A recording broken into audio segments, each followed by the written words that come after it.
What's happening, guys? Today's episode of Reloaded, I had a ton of stuff I could cover, but I'll primarily focus on the Google Glass. Now, if you want to know more about ballooning, skydiving, and possibly wingsuiting, I can do some more episodes on that stuff later on, but let me know in the comments below. So I got my hands on a couple of Google Glass Explorer editions here, and this one is the Tangerine. I also had the black for this episode, and I wanted to use it in a bunch of applications that most people probably won't be doing it. A lot of people are seemingly starting to use this in very gimmicky ways. I feel like this is the stepping stone for the next big thing. And to give you a little more perspective on it, I'll put a link in this video to a Motherboard article about augmented reality. So as of right now, whenever you go and you get fitted for the pair that you're going to select in the Explorer edition, I believe they have about 8,000 beta testers in this. You go into one of the Google offices and they fit these on your head. Surprisingly, my big fat melon was completely symmetrical for them, and they didn't have to do any modifications, and they were kind of impressed with that. So it's weird. So to put the shield on, all you do is you pop this onto the nose bridge here and twist it into place. It has little springs on the back side here that helps the nose bridge move around. It's actually a pretty cool design because looking at it, you think that it might just pop out, but the springs on the inside of it made it actually really, really stable. Now, whenever I was wingsuiting, whenever I was skydiving and everything, I originally started out by putting a neoprene base all the way around here, but because I am blessed with a really fat face, whenever I put it on like this, it actually cups my skin really, really well. Now that could be an advantage or it could be a disadvantage depending on who you are. For me, in doing some of the more athletic stuff, if it cupped too much and didn't vent on the sides, then it would fog up. But if you are skydiving or wingsuiting and you have a more narrow face, then you might get too much airflow in here where it'll dry your eyes out and everything. Now keep in mind, I don't think that is the application intended for these. You have two options here as far as the shields go.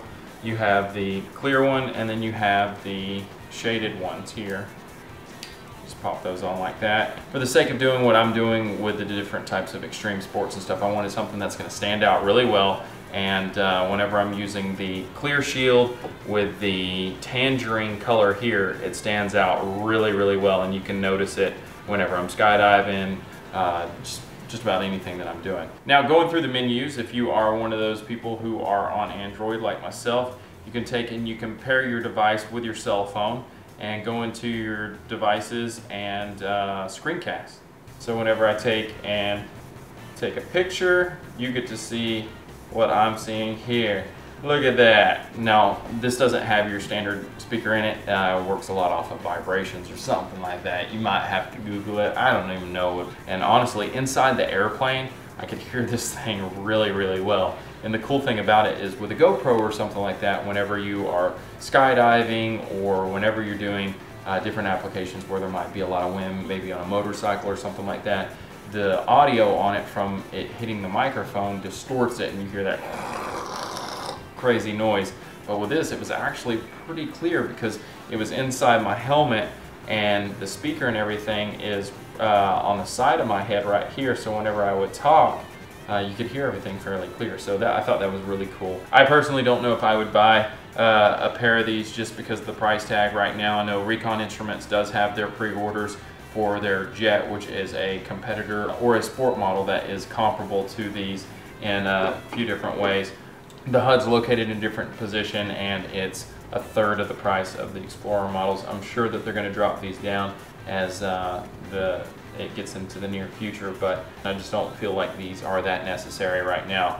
$500 for a Bluetooth headset or something like that, I just don't think people could justify the cost for them no matter how cool they are. Yes, there's going to be people that will pick them up and everything initially and everything for the shock and awe or being a cool kid or whatnot, but I don't feel like the applications for these are that practical right now. But the stepping stone, what comes after this, I think the augmented reality is going to be a game changer. Personally, you can let me know whether or not you agree or you disagree, but you can check out the link in the description to the Motherboard article that goes over really well some of the different types of technology that are incorporating that.